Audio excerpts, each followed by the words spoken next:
What do you think the constraints are right now? I mean, like context window is still a constraint, but it's like so big that it's like we can do some stuff. Like we can't do the mega Yeah. re-architectures, but we can do a lot. And then if the Opus 4.5 somehow got a lot smarter, and then that unlocked a big thing, which was interesting. I don't have no idea if that was like pre-training or post-training.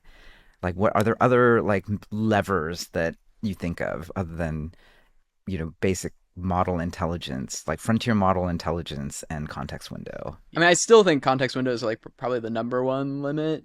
Like if you look at Claude code executing, it's delegating to all these different context windows. At the end of the day, when each one comes back, it's like getting some sort of summary, so it's also not getting the full picture. Like if you have a problem that's just like too big to fit in a single one, like kind of no amount of compaction is going to help you.